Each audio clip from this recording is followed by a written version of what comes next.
या धोंड्याच्या महिन्यामध्ये आपण कोणते नियम पाळायचे आहेत व कोणते नियम पाळायचे नाहीत व या महिन्यामध्ये आपल्याला कोणत्या सेवा करायच्या आहेत, त्यांनी कोणते फळ मिळते हे आज आपण या व्हिडिओमध्ये पाहणार आहोत. चला तर मग पाहूयात. त्याआधी तुम्हा सर्वांचे एस एस भाग्यश्री चॅनलमध्ये मनापासून स्वागत करते. चला तर मग पाहूयात. अधिक मास, धोंड्याचा महिना, यामध्ये आपणाला कोणते नियम पाळायचे आहेत. या वर्षी म्हणजे 2026 या साली 17 मे पासून ते 15 जूनपर्यंत आपल्याला हा महिना साजरा करायचा आहे. अधिक महिना म्हणजे धोंड्याचा महिना. हा महिना मलमास म्हणून मानला जातो. हा महिना भगवान विष्णूच्या सेवेसाठी खूप महत्त्वपूर्ण मानला जातो, कारण या महिन्यामध्ये भगवान विष्णूची पूजा केली जाते व त्यांचा आशीर्वाद प्राप्त केला जातो. अधिक महिन्यामध्ये आपणाला पूर्ण महिना दानधर्म करायचा आहे. या महिन्यामध्ये दानधर्माला खूप महत्त्व दिले आहे. या महिन्यामध्ये लेक जावई यांना वाण देणे हा खूप महत्त्वाचं मानलं जातं, कारण जावई आणि लेकीचं हे विष्णू लक्ष्मीचं रूप मानलं जातं. म्हणून ज्या घरामध्ये विष्णूची पूजा होते त्या घरामध्ये लक्ष्मी वास करते. या महिन्यामध्ये आपणाला कोणत्या गोष्टी करायच्या आहेत व कोणत्या गोष्टी करायच्या नाहीत हे पाहायचे आहे. चला तर मग पाहूयात. व्हिडिओ स्किप न करता पूर्ण पहा व व्हिडिओला सबस्क्राईब करायला विसरू नका. जर तुमच्या घरी लेक जावई असेल तर या महिन्यामध्ये त्यांना आवर्जून दान करा. जावई लेकीला वाण द्या. जर तुमच्या घरात लेक नसेल तर तुम्ही तुमच्या भाचीला सुद्धा हे दान देऊ शकता.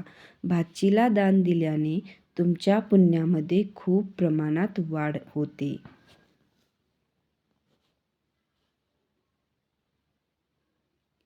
या महिन्यामध्ये तुम्ही ज्यांना कोणाला दान देत असाल त्यांना दान दिल्याने तुमच्या पुण्यामध्ये 33 पटीने वाढ होते व ते तुम्हाला 33 पटीने परत मिळते. म्हणून या महिन्यामध्ये 33 हा नंबर खूप महत्त्वाचा मानला जातो. 33 पटीने का परत येते? कारण तुम्ही ते 33 हा नंबर खूप महत्त्वाचा आहे, कारण ते 33 कोटी देव आहेत. म्हणून हा 33 नंबर खूप महत्त्वाचा मानला जातो. म्हणून 33 नगमध्ये जर तुम्ही दान केले तर ते 33 कोटी देवांना समर्पित असते. जर तुम्ही जावई लेकीला वाण देत असाल तर तुम्ही ते 33 प्रमाणामध्ये द्यायचे आहे. म्हणजे ते 33 बत्ताशे असो वा 33 अनारसे असो, ही 33 दिल्याने ते तुम्ही 33 देवांना वाण देत आहात, त्याचे फळ तुम्हाला 33 पटीने परत मिळते. म्हणून तुमच्या पुण्यामध्ये 33 पट वाढ होते. अधिक महिन्यामध्ये आई मुलीच्या जोडव्यामध्ये वाढ करते. जोडव्यामध्ये वाढ केल्याने मुलीचे सौभाग्य वाढते, कारण जोडवी सौभाग्याचं रूप मानलं जातं. आई मुलीच्या जोडव्यामध्ये भर टाकते, कारण तिच्या सौभाग्य वाढतं. अधिक महिन्यामध्ये मुलीने आईची ओटी आवर्जून भरावी, कारण मुलीने आईची ओटी भरू नये. परंतु धोंड्याच्या महिन्यामध्ये मुलीने आईची ओटी भरल्याने त्याचे पुण्य मुलीला मिळते. म्हणून प्रत्येक लेकीने आपल्या आईची ओटी धोंड्याच्या महिन्यामध्ये आवर्जून भरा. धोंड्याच्या महिन्यामध्ये तुम्ही भगवान विष्णू नारायण सत्यनारायण करू शकता. सत्यनारायण तुम्ही पूर्ण महिनाभर करू शकता किंवा या महिन्यात कोणत्याही वारी भगवान विष्णू नारायण सत्यनारायण करावा. तुमच्या घरामध्ये सत्यनारायण केल्याने भगवान विष्णूंचा आशीर्वाद तुमच्या घरावर नेहमी राहतो. या महिन्यामध्ये वाण देणे खूप महत्त्वाचे मानले जाते. ते तुम्ही देवांना सुद्धा वाण देऊ शकता. जर तुम्ही कुठल्या धार्मिक स्थानावर जात असाल तर तिथे तुम्ही वाण घेऊन नक्की जावा. कारण कोणत्याही धार्मिक स्थानावर जाणे आणि देवतांना वाण देणे हे खूप महत्त्वाचे आहे. कारण देवांना सुद्धा वाण देताना 33 नग या प्रमाणातच द्यावे. जर तुम्हाला धार्मिक स्थानावर जाता येत नसेल तर तुम्ही घरामध्ये देवांना दान देऊ शकता. जर तुम्ही देवांना दान दिले तर ते तुम्हाला 33 पटीने परत मिळते. कारण जे तुम्ही 33 प्रमाणात दान दिलेले आहे ते 33 कोटी देवांना दान समर्पित असते. मग तुम्ही तुमच्या कोणत्याही देवाला वाण देऊ शकता. या महिन्यामध्ये दिलेले वाण व केलेले दान कधीही वाया जात नाही. देवांना दान दिल्याने त्याचं फळ शेवटपर्यंत आपल्यासोबत राहतं. म्हणून या महिन्यामध्ये दानधर्म केल्याने खूप पुण्य मिळतं. अधिक मास म्हणजे धोंड्याचा महिना. हा खूप प्रभावी महिना मानला जातो. कारण या महिन्यामध्ये तुम्ही कोणतीही सेवा केली तर त्याचे फळ तुम्हाला नक्की मिळते.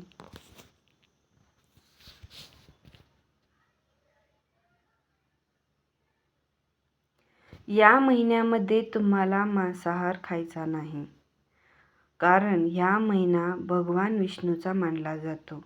या महिन्यामध्ये मांसाहार करायचा नसतो. पूर्ण महिना तुम्ही पाळायचा आहे. जर तुमच्या घरात हा महिना कोणी पाळत नसेल तर ज्यांना कोणालाही सेवा करायची आहे त्यांनी मांसाहार टाळायचा आहे. जर तुमच्या घरामध्ये अडचण असेल आणि तुम्हाला मांसाहार करून द्यावा लागत असेल तरी तुम्ही करून देऊ शकता, परंतु तुम्ही तो खायचा नाही. हे नियम तुम्ही पाळावे लागतील. कारण सेवा खूप महत्त्वाची असते. परंतु तुम्ही तो सेवन करायचा नाही.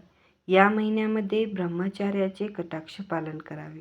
या महिन्यामध्ये तुम्ही कोणतीही सेवा करू शकता. म्हणजे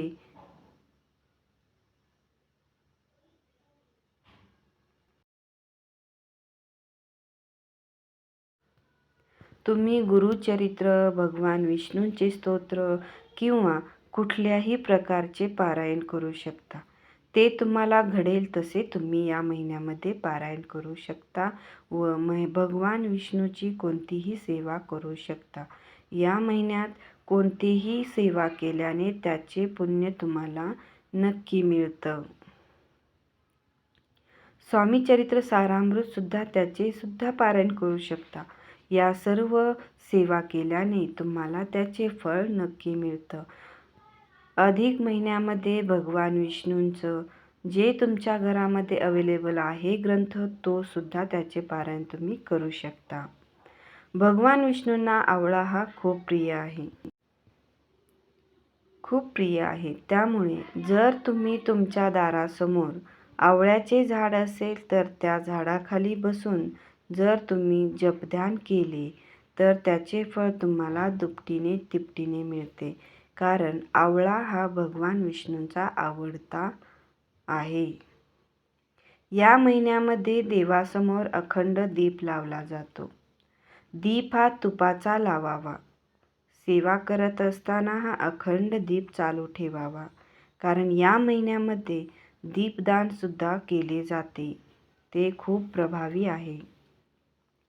या महिन्यात म्हणजे अधिक महिन्यामध्ये तुम्ही एखादी सुवासीन जेवू घालू शकता किंवा तिची ओटी भरू शकता. महिन्यामध्ये कोणत्याही वारी तुम्ही किंवा तुम्हाला जसे घडेल तसे तुम्ही सुवासिनीची ओटी भरू शकता किंवा जेवू घालू शकता. या महिन्यामध्ये तुम्हाला दानधर्म करायचा आहे. दानधर्म केल्यानंतर तुम्ही या महिन्यात पूर्ण महिनाभर शांत राहायचे आहे व आपल्याकडून कोणाचा अपमान होणार नाही याची काळजी घ्यायची आहे.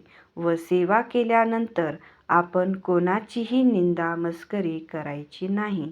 कारण तुम्ही सेवा करत आहात त्याचे फळ मिळवण्यासाठी तुम्हाला हे नियम नक्की पाळावे लागतील.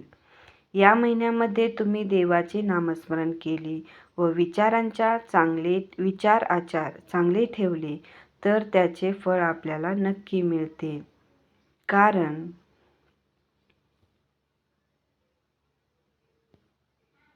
माणूस हा त्यांच्या विचारावर घडत असतो.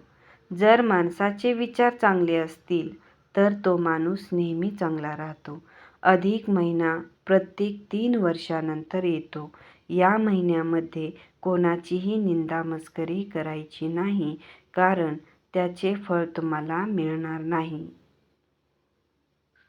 या महिन्यामध्ये तुम्ही तुमच्या नंदेला सुद्धा वाण देऊ शकता.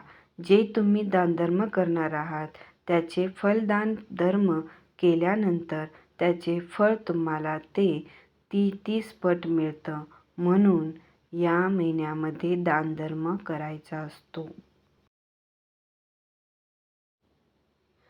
नंदेला सुद्धा वाण देऊ शकता. वाण देताना ते वाण झाकून ठेवावे.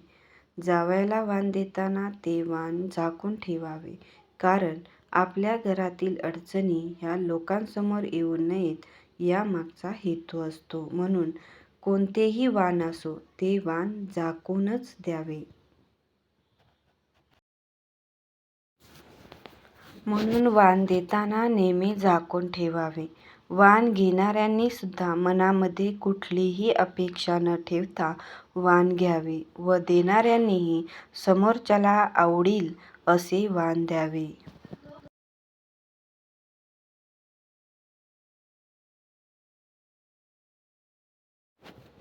महिन्यामध्ये तुम्ही दिलेले वाण केलेले दानधर्म कधीही वाया जात नाही व त्याचे फळ तुम्हाला 33 पटीने परत मिळते.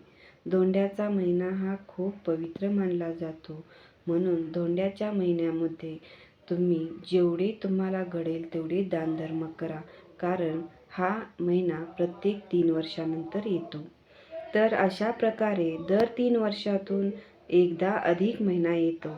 त्याला अधिक मास, धोंड्याचा महिना किंवा पुरुषोत्तम मास असेही म्हणतात.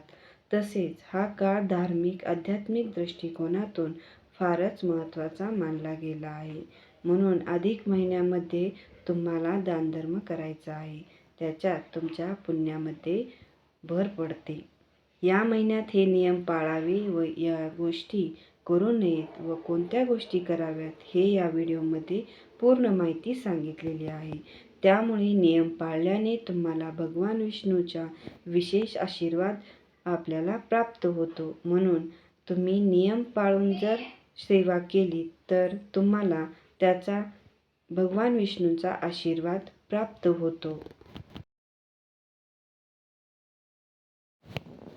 तर तुम्हाला माझी आजची महत्त्वपूर्ण माहिती कशी वाटली?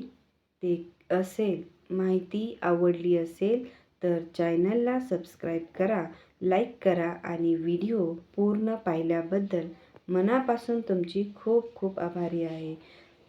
भेटूया असेच माहितीपूर्ण व्हिडिओ घेऊन. श्री स्वामी समर्थ. जय जय रघुवीर समर्थ.